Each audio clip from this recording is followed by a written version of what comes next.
Recapitulando, né? Apocalipse capítulo 1, no versículo 1. Antes de nós lermos, presta bastante atenção. Quando a pessoa vai ler a Bíblia, tem que considerar o tempo. Não, mas não é bem assim que Jesus quis dizer. Não era bem assim. Quer dizer, Deus fala a palavra de duplo sentido? Ou foi Ele mesmo que falou que a sua palavra seja sim, sim, não, não? O que passar disso vem do maligno. É do jeito que está escrito. Eu e a minha esposa, a gente fez teologia mais de 10 anos. Eu nunca entendi o Apocalipse. Eu aprendi. Porque é uma manobra de interpretação que a gente não consegue entender. E nem eles mesmos que ensinam conseguem entender. E por que eles explicam? Porque eles aprenderam que é daquele jeito, mas eles mesmos não entendem nada. Até esses que pregam na televisão aí, de várias religiões e igrejas, nem eles entendem nada de Apocalipse. Mas se você passar a entender do jeito que está escrito, é impossível que você não entenda. A revelação de Jesus Cristo, que Deus lhe deu para mostrar aos seus servos as coisas que em breve devem acontecer. Diga glória a Deus. Glória a Deus. O que quer dizer em breve? 1000 anos, amém, igreja? Não. Em breve. 2000 anos. 10.000 anos. Em breve quer dizer o quê? Logo. Quer dizer que é rápido, está prestes a acontecer. Não, mas não é bem por aí, porque para Deus, não tenta driblar a hermenêutica. O que é hermenêutica? A interpretação do texto. Não, mas não, em breve quer dizer rápido. Isso daqui é só recapitulando, né, as partes principais do capítulo 1. Pula lá para o versículo 19. Que tem 3 coisas aqui. No primeiro capítulo de Apocalipse, se você entender, você já vai entender Apocalipse inteiro. Versículo 19. É aí mesmo, capítulo 1, versículo 19. Escreve, pois, as coisas que viste, e as que são, e as que hão de acontecer depois dessas. Presta atenção. Tem uma versão que fala as coisas que viu. Tem alguma Bíblia que está escrita as coisas que viu? Aí está escrito as coisas que viu. As coisas que você viu é passado, presente ou futuro? Passado. As coisas que você viu é o quê? Passado. Então, quando Jesus mandou João escrever o Apocalipse, Jesus mandou ele escrever coisa que já tinha acontecido. É o que a Bíblia fala. Não, mas é por causa de não sei o que. Tentar driblar o que está escrito aqui. Você tem que acreditar do jeito que está escrito, não do jeito que ensina você. Que nem eles mesmos que estão ensinando entendem nada. Quer dizer, se está escrito aqui que Jesus mandou João escrever coisa que ele já tinha visto, então quer dizer que isso não vai acontecer, porque já o que, igreja? Já aconteceu, amém? Só que não só coisa que já tinha acontecido. Deus mandou também João escrever as coisas que são. O que é as coisas que são? É presente, passado ou futuro? Não. As coisas que são é o quê? Presente. Está escrito aí ou não no versículo 19?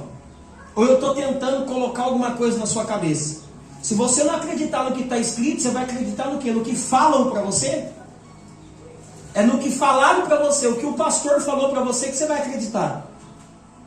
Não, mas o pastor é formado no seu criado. Ele pode ser formado no que ele quiser. A formação dele não muda o que está escrito na palavra de Deus. Glória a Deus. Então, se Jesus mandou João escrever as coisas que ele viu, não, mas é o que ele viu, não. Não é o que ele viu que iria acontecer, é o que ele viu. Senão estaria escrito as coisas que hão de acontecer apenas. Viu passado. Tá, mas e o presente aqui? As coisas que são é presente. Qualquer professor de língua portuguesa sabe do que eu estou falando e confirma. Por exemplo, ali eu estava cantando aqui agora, a mulher quase bateu na árvore ali tentando estacionar. Até olhei para minha esposa, você viu, né? A mulher deu um ré ali, todo. Assim, meu Deus do céu, a gente tem que orar pelas mulheres que dirigem. Tô brincando. Aí, a mulher toda desgovernada ali. Eu via faz o quê? Faz uns 10 minutos. Só que já é o que, igreja? Passado. Eu pedi para você abrir a Bíblia aí. E você leu. Já é o que? Isso que eu estou falando agora. Acabei de falar. É o que? Um segundo já é passado. E aqui está escrito as coisas que viu, as coisas que são. Quer dizer, o que você está vendo agora. E as que hão de acontecer depois dessas. Aí vem o que? Futuro. Então no Apocalipse, logo no primeiro capítulo, nós encontramos aqui 3 tempos. Passado, presente e o que? Futuro. Só que o passado e o presente já não existe mais, porque quando João escreveu, o passado e o presente já era tudo o quê? Passado. Então faltava poucas coisas para acontecer. 2000 anos depois? Não, por quê? Porque a palavra fala que é o quê? Em breve. Quer dizer, um pouquinho que ainda faltava para acontecer, iria acontecer logo. Não, mas é porque quando a Bíblia fala em breve, não quer dizer exatamente. Então quer dizer o quê? O que o bispo explicou para você. O que o reverendo, o que o apóstolo explicou para você. É mais poderoso do que o que está escrito aqui. Nenhuma explicação é mais poderosa do que o que está escrito aqui, amém, igreja? Nenhuma explicação. Agora vamos lá, no texto de hoje. Apocalipse, capítulo de número 12. Só que antes de você ler o 12, repara aqui que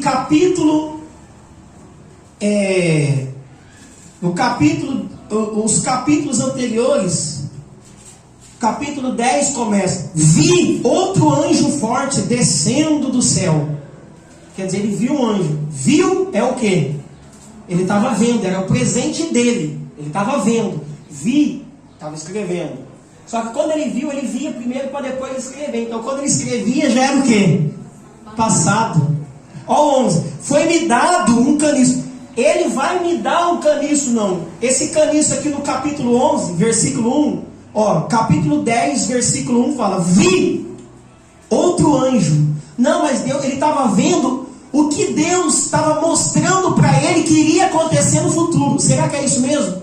Se não estaria escrito no capítulo 1, escreve as coisas que hão de acontecer. Não, as coisas que estavam acontecendo ele estava escrevendo. Olha aqui, o capítulo 11, versículo 1 fala assim: foi-me dado um caniço semelhante a uma vara. Esse caniço ele mediu o templo, o santuário, que é aquela porcaria daquele muro das lamentações que tem lá em Israel. Aquele lixo lá que as pessoas em Deus, aquilo lá, como se lá tivesse algum poder. O muro das lamentações. Ah, vou levar o seu pedido lá no muro das lamentações. Vai perder tempo, passagem e vai ser inútil. Sabe por quê? Porque a sua oração você pode fazer agora, que vai chegar diante de Deus. Essa é a fé, essa é a nova aliança. Por quê? Porque Jesus falou que quando ele voltasse, ele iria destruir o templo. E o templo foi destruído ou não foi? Sim. Foi, porque Jesus ele veio de uma forma espiritual. Não veio de uma forma física. Como eles não acreditam que Jesus veio, então eles falam: não, Jesus falou que iria destruir o templo. Então quer dizer que não é aquele templo que foi destruído. Vai ser construído um terceiro templo. A pergunta é: qual versículo da Bíblia que fala que vai ter um terceiro templo? A promessa já foi cumprida, amém, igreja? Não tem terceiro templo. Não, mas eu ouvi o pastor Silas Malafaia falando que vai construir um terceiro templo. Eu também ouvi ele falando isso. Só que eu quero que ele prova onde está na Bíblia que vai ter um terceiro templo. A Bíblia não fala de terceiro templo, amém, igreja? O templo que Jesus se referia da grande tribulação era exatamente aquele lá que foi destruído. O templo em Jerusalém, que sobrou só o muro do templo, que é conhecido hoje como o Muro das Lamentações, que foi destruído. Jesus falou assim: haverá uma grande tribulação que nem antes houve, nem haverá depois. Quer dizer que depois da grande tribulação o planeta iria continuar existindo, para se cumprir o que foi dito por Salomão, que apesar de ter se corrompido era um profeta. Eclesiastes capítulo 1 versículo 4, ele diz que uma geração vai e outra vem. Quer dizer, as pessoas morrem e outras nascem, e a terra será assim para sempre. Diga glória a Deus. É o que diz a palavra de Deus. O mundo vai acabar. Isso não tem na Bíblia, amém, igreja? Algumas versões mais antigas, que por uma falta de um erro de tradução está escrito fim do mundo, mas na verdade é fim dos tempos. Está começando uma nova era aí. O mundo está melhorando. Pastor, mas e a guerra na Ucrânia? Sempre teve guerra e sempre vai ter, porque a terra não pode encher, senão vai plantar onde? Vai criar animal onde? Então o próprio planeta se encarrega de desintoxicar o ser humano. É necessário que essas coisas venham acontecer. Imagina, começa a nascer gente e enche tudo o planeta, vai criar animal aonde? Vai plantar onde? Por isso que tem doenças e sempre vai ter. A promessa não é na terra, a promessa é para onde, gente? Ao abrir e piscar de olhos, nós estaremos diante daquele que é perfeito. Quando a sua carne cair no chão aqui, atropelado de tiro, ou por enfermidade, ou porque de repente você está velho demais, então você vai morrer, a carne vai morrer, mas o seu espírito vai ser arrebatado. E Paulo disse em Tessalonicenses que estaremos para sempre com o Senhor. Todos aqui têm essa esperança. Agora que vai ter um arrebatamento coletivo, mas teve um arrebatamento coletivo? Sim. Quando Jesus morreu na cruz, o pecado foi pago. Então todos aqueles que morreram desde Adão até a última pessoa que havia morrido ali, foi arrebatado. Porque antes da cruz ninguém tinha o direito de viver. Ficava morto para poder pagar o quê? Igual o Paulo escreveu aos Romanos: o salário do pecado é a morte. Então a pessoa que morria era para pagar o pecado. Mas e o porquê que agora a pessoa não fica morta quando morre? Porque o pecado foi pago. Diga glória a Deus. Então quando você cai aqui no chão, o corpo cai morto, o espírito é o quê? Você não vai nem perceber a morte. Você não vai ficar morto lá igual o ghost do outro lado da vida. E o espírito sai do corpo e olha e não entende que morreu, igual aquele filme lá, O Sexto Sentido. E o cara não entendeu que tinha morrido, o espírito dele andava para lá e para cá. Isso é coisa do cinema. Na vida real, antes do seu corpo cair no chão, o seu espírito estará para sempre com o Senhor. Olha só, será que Deus estava mostrando para João o que iria acontecer ou algo que já tinha acontecido? O que iria acontecer era um pouco só. Era futuro, mas para João, para nós é passado. Amém, igreja? Amém. Capítulo 12. Viu-se grande sinal no céu. Anota aí. Repete. Vou falar para você repetir 3 vezes para memorizar. Viu-se. Viu-se é passado, presente e futuro. Passado. Então, viu-se. Quem? O texto não se refere quem, mas depois nós vamos descobrir quem foi que viu. Grande sinal no céu. O sinal era grande ou era pequeno? Grande. Então alguém viu. Alguém viu ou algumas pessoas viram? Alguém. Não, viu-se. Viu-se. É neutro. É igual todes viram. Todos, todas e todes viram. Ouviu. Viu-se. O sinal era pequeno, amém, igreja? Grande. Viu-se grande sinal no céu, a saber, uma mulher vestida do sol. Quer dizer, como se o sol estivesse protegendo ela, com a lua debaixo dos pés, e uma coroa de 12 estrelas na cabeça. que achando-se grávida, grita com dores de parto, sofrendo tormentos para dar à luz. Viu-se também outro sinal no céu. Eis que um dragão grande, vermelho, com 7 cabeças, 10 chifres, e nas cabeças 7 diademas. A sua cauda arrastava a terça parte das estrelas do céu, as quais lançou para a terra, e o dragão se deteve em frente da mulher, que estava para dar à luz, a fim de lhe devorar o filho quando nascesse. Pera lá, presta atenção no que diz a palavra de Deus. A mulher estava com a lua debaixo dos pés, vestida com o sol, como se o sol estivesse protegendo quem? A lua. É por isso que algumas pessoas fazem uma bagunça, porque não fala claramente quem é, mas a própria Bíblia depois lá na frente mostra de quem que João estava falando. Lá na frente não, se você ler o passado, porque esse texto aqui está se falando de uma história do passado. A mulher estava grávida e estava gritando tormentos para dar à luz. Aqui, capítulo 12 é uma das referências bíblicas mais bagunçadas que tem na interpretação. Por quê? A Igreja Católica diz que essa mulher é Maria.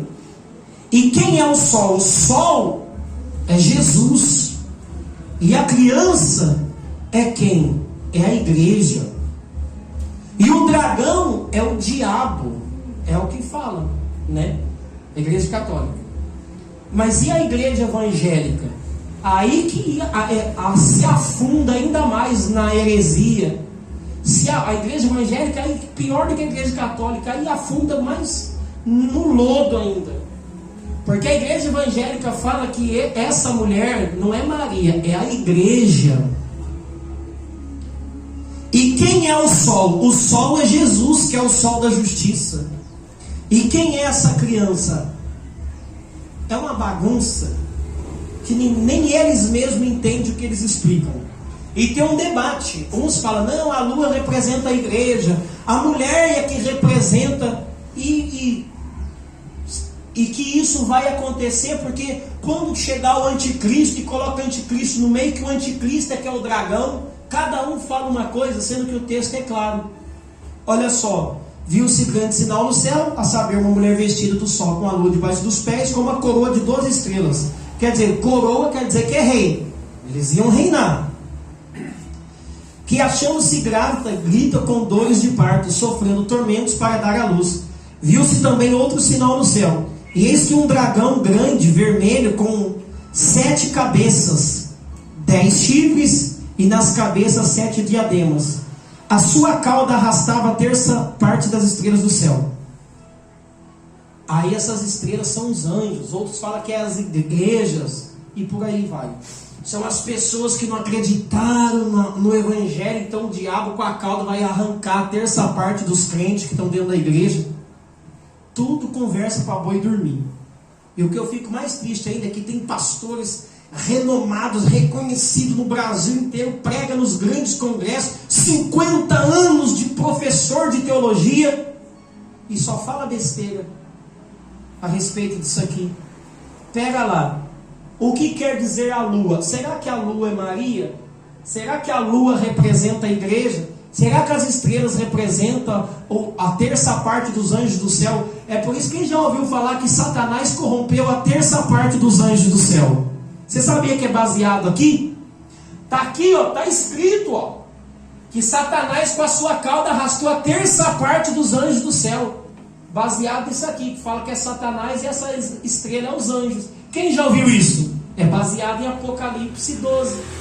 Que Satanás corrompeu a terça parte dos anjos do céu. Primeiro, você tem que ver o que representa a estrela. A própria Bíblia explica, amém, igreja? O que representa sol e o que representa lua. Gênesis capítulo 37, vai lá em Gênesis. É por isso que a pessoa fala, se o Antigo Testamento, a lei foi anulada, por que usa o Antigo Testamento? Para você entender o Novo. Gênesis 37, versículo 9. Aqui fala de José, amém, igreja? Gênesis 37, versículo de número 9.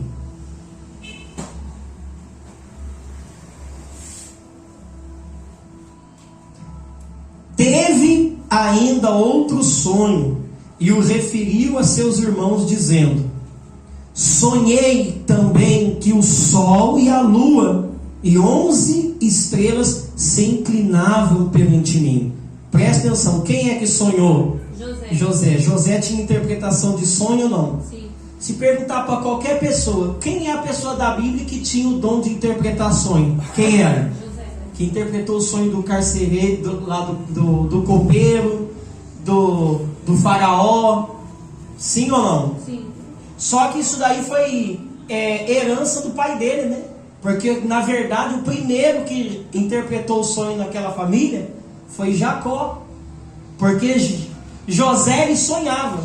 Então estava ele, a família reunida, e José, na inocência, teve um sonho e foi contar ali na frente dos seus irmãos que ele sonhou que o sol e a lua e 11 estrelas. Repara que são elementos, os mesmos elementos que fala lá em quê?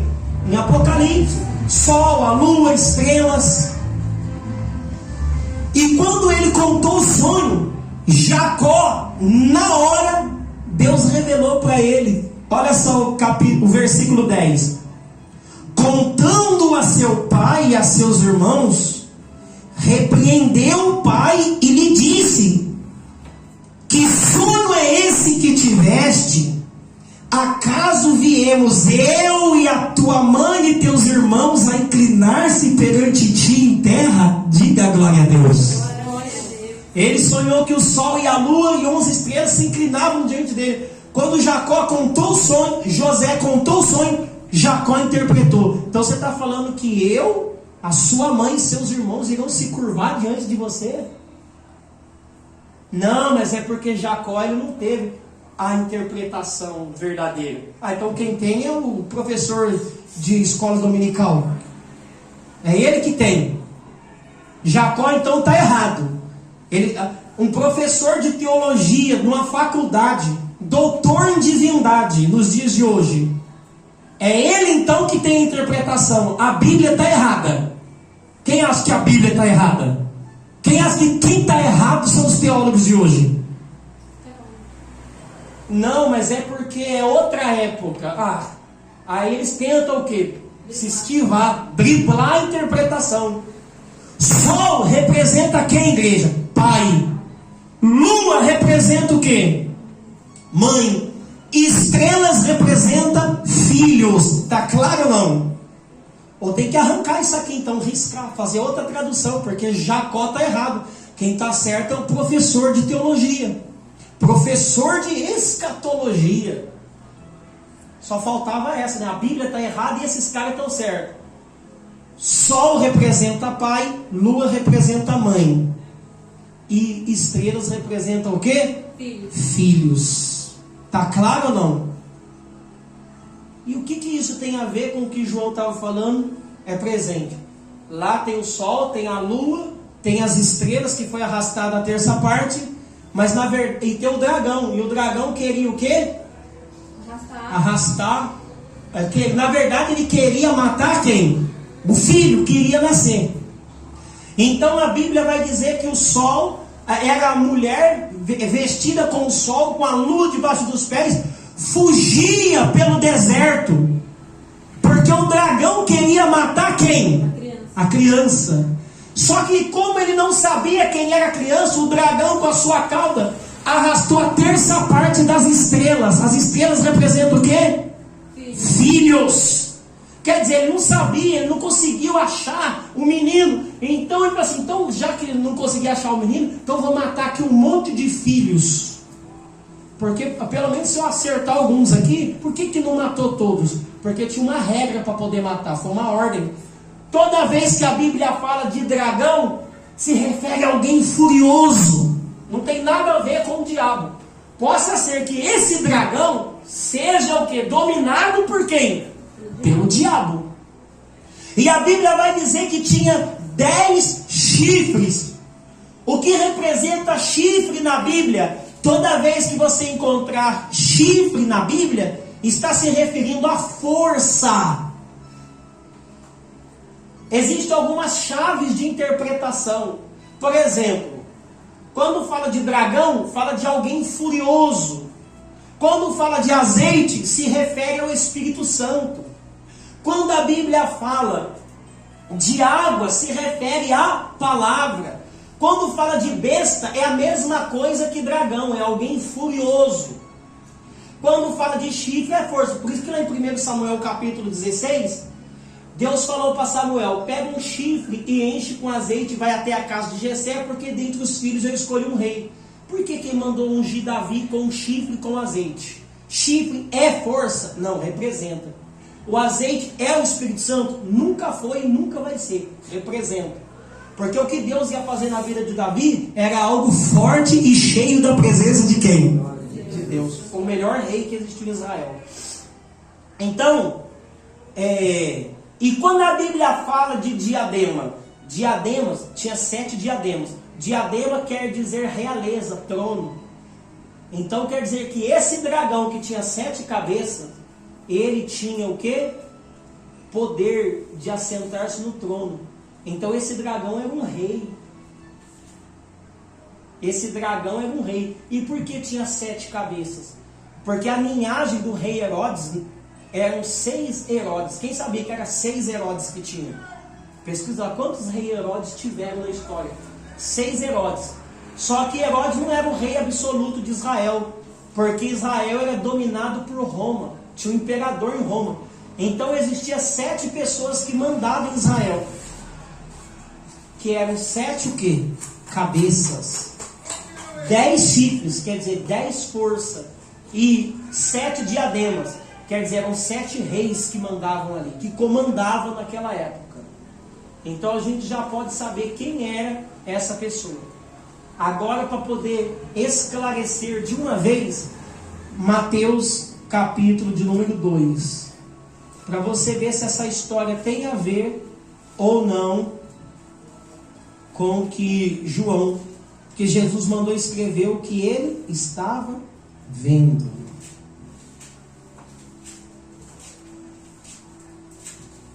Mateus capítulo de número 2. O anjo mandou ele escrever o que ele tinha visto. Vamos lá.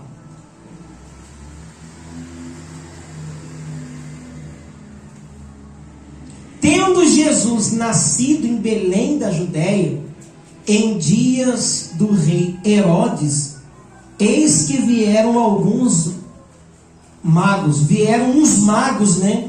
do Oriente a Jerusalém, e perguntavam: onde está o recém-nascido, rei dos judeus? Porque vimos a sua estrela no Oriente e viemos para adorá-lo. Pera lá. E por que eles descobriram que havia nascido o rei dos judeus? Estrela. Ué, mas você olha para o céu, tem milhões de estrelas, bilhões, trilhões.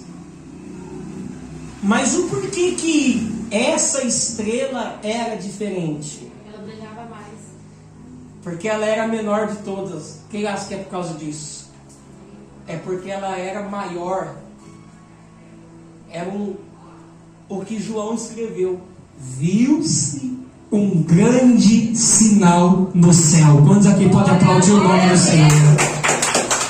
Era um sinal não era algo comum que estava acontecendo. Era uma estrela que era diferente. E eles perguntavam: onde está o rei dos judeus?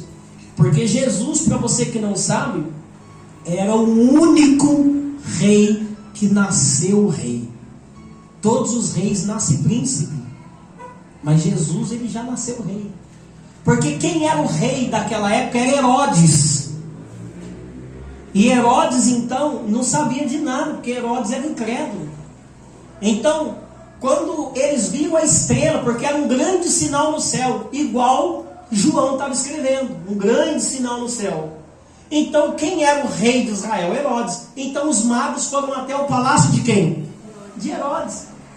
Nasceu um rei, então só pode ser o quê? No palácio do rei. E eles perguntaram para Herodes: onde está o menino para que possamos adorá-lo? Herodes: que menino? Nós seguimos aquela estrela. E o que aquela estrela representa? Aquela estrela representa que já nasceu o rei dos judeus. Imagina Herodes ficou até com as pernas mole nessa hora, né? Que ele que era o rei. Ele falou que nasceu outro rei, não era filho dele. Todo rei nasce príncipe. Depois, com a morte do pai, é que vira rei. Não viu o príncipe Charles? Já estava quase morrendo antes da mãe. Agora que virou rei, é o tempo que demorou. Mas Jesus é o único rei que já nasceu rei. Nasceu o rei dos judeus. Herodes sentiu a coroa cair da cabeça, o trono abalado, o cetro escapando das suas mãos. Ele ficou terrivelmente perturbado. 3. Tendo ouvido isto, alarmou-se o rei Herodes. Olha o dragão se levantando aí. E com ele toda Jerusalém. Então, convocando todos os principais sacerdotes, olha as cabeças aí do dragão, olha a força dos chifres, e escribas do povo, indignava deles onde o Cristo deveria nascer. Em Belém da Judéia, responderam eles, porque assim está escrito por intermédio do profeta: e tu, Belém, terra de Judá, não és de modo algum a menor entre as principais de Judá, porque de ti sairá o guia que há de apacentar o meu povo em Israel. Olha só, a profecia dizia que ele era o guia que iria apacentar o povo de Israel. Se você continuar lendo ao capítulo 12, né, que eu parei ali, você vai ver que esse menino que iria nascer da mulher era o menino que iria guiar com cetro de ferro as 12 tribos de Israel. Quer ver só? Não sei se você já saiu aí, para você ver, comparar. Volta lá em Apocalipse 12. Eu vou voltar aí para Gênesis, tá? É para Mateus. Volta aí para você ver se não é a mesma coisa que João está falando. Apocalipse 12. Olha só. Versículo 5. Apocalipse 12, versículo 5. Olha só. Nasceu-lhe, pois, um filho varão, que há de reger todas as nações com cetro de ferro. E o seu filho foi arrebatado para Deus até o seu trono. Então, esse daqui, o menino que iria nascer, iria governar Israel. Vamos ver aqui, de Mateus capítulo 2, o que os profetas disseram. Versículo 5. Repare que é até o mesmo versículo, em versículo 5 e versículo 5. Em Belém da Judéia, responderam eles, porque assim está escrito por intermédio do profeta. Olha o 6, né? E tu, Belém, terra de Judá, não és de modo algum a menor entre as principais de Judá, porque de ti sairá o guia que há de apacentar o meu povo Israel. Presta atenção. Versículo 7. Com isso Herodes, tendo chamado em secretamente os magos, inquiriu deles com precisão quanto ao tempo em que a estrela aparecera. E enviando-os a Belém, disse-lhes: ide, informai-vos cuidadosamente a respeito do menino. E quando os tiverdes encontrado, avisai-me para eu também ir adorá-lo. Olha só, na verdade Herodes mentiu. Ele chamou os magos e pegou e falou assim: quando vocês encontrar o menino, me avise onde ele está, porque eu também quero ir adorá-lo. Na verdade, o que o dragão queria fazer? Matar o menino. A palavra de Deus é perfeita ou não é?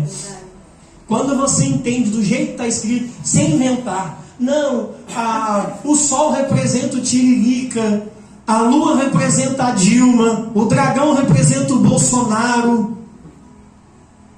Para de ficar inventando besteira, colocando medo nas pessoas.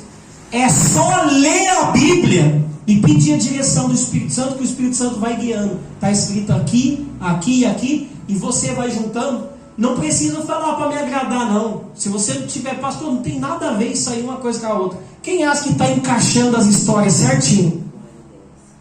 Está encaixando, porque não tem como. Você nunca entendeu o Apocalipse. Nem eles, os professores que ensinam, entendem nada.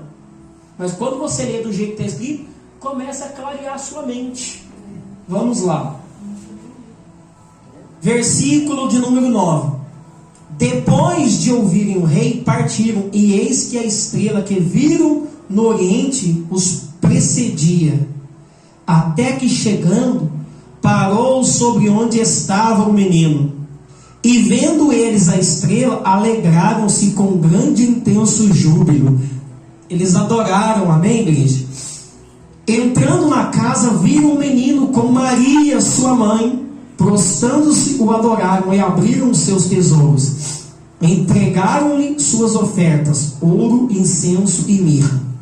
Sendo por divina advertência prevenidos em sonho, para não voltares à presença de Herodes, regressaram por outro caminho à sua terra.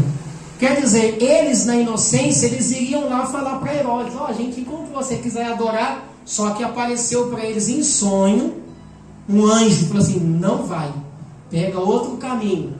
Porque na verdade Herodes não queria adorar. O que o dragão queria fazer? Matar. 13. Lembra lá que em Apocalipse fala que o sol e a lua fugiram para o deserto, enquanto a mulher estava, na verdade ela estava sofrendo para dar a luz, e depois ela o quê? Fugiu pelo deserto. Tendo eles, 13, tendo eles partido, eis que apareceu o anjo do Senhor a José, e em sonho, e disse: desponte, toma agora o menino e sua mãe e foge para o Egito, permanece lá até que eu te avise, porque Herodes há de procurar o menino para matar. Dispondo-se ele, tomou de noite o menino e a sua mãe e o partiu para o Egito. Olha o sol protegendo a lua aí. Quantos podem aplaudir o nome do Senhor? E como que o Senhor sabe que o sol e a lua representam eles? Gênesis 37. Quem revelou para nós? É o Espírito Santo que está revelando. E começa aquele sensacionalismo, aquela mentira. E no final de tudo eles revelam que tem 10 pessoas com a nota de 100 que vão honrar o Senhor agora. Por que esse Espírito Santo que revela tudo para eles não revela isso aqui também? Conversa para enganar, besta. Vamos lá. E às vezes a gente quer libertar as pessoas, e tem gente que gosta de ser enganado, né? Não tem como, a venda está nos olhos, mas graças a Deus, Deus está nos libertando. Essa é a libertação. Vamos lá. Nossa, ali é o próprio Deus, né? Teatro puro. Não que não tenha pessoas que são verdadeiros, amém, igreja? Mas 99% não. A cada 10 mil, um é verdadeiro. O resto é tudo truque que eles usam para poder enganar você. Vamos lá. 14. Dispondo-se ele, tomou de noite o menino e sua mãe e partiu para o Egito. E lá ficou até a morte de Herodes, para que se cumprisse o que fora dito pelo Senhor, por intermédio do profeta: do Egito chamei o meu filho. Vendo-se iludido pelos magos, enfureceu-se Herodes. Olha só, aquela metáfora do dragão representa alguém furioso. Enfureceu-se Herodes grandemente, e mandou matar todos os meninos de Belém, e todos os seus arredores, de 2 anos para baixo. Estrelas representam o que, igreja? Filhos. E Apocalipse fala: o dragão com a sua cauda arrastou o que? Ó, a palavra de Deus é mais clara do que esse sol. Quantos aqui pode aplaudir o nome do Senhor? Como ele não sabia quem era o menino, ele disse: para não dar erro, todos os meninos de 2 anos para baixo mata. Olha a cauda do dragão arrastando. E aí vamos continuar. meninos de 2 anos para baixo, conforme o tempo do qual com precisão se informara dos magos. 17. Então se cumpriu o que fora dito por intermédio do profeta Jeremias. Ouviu-se um clamor em Ramá, pranto, choro e grande lamento. Era Raquel chorando por seus filhos, e inconsolável, porque não mais existem. Diga glória a Deus. Então, esse dragão representa quem? Herodes, que estava procurando o menino. Não é isso que João estava contando? Não, porque quando chegar a grande tribulação, aí vai vir o chip. É tanta coisa, né? Nem eles mesmos entendem nada. Mas por que eles ensinam assim? Porque eles aprenderam. O dragão, pastor, mas por que foi só a terça parte? Porque tinha uma regra. Ele falou assim, para não dar erro, todos de 2 anos para baixo, mata. Porque ele tinha certeza que mais velho do que isso não seria. 3, 4 anos. Então não mandou matar todos os meninos, todos os filhos. Mandou matar apenas que de 2 anos para baixo, que representava a terça parte das crianças que havia em Belém. Fica de pé e aplaude o nome do Senhor.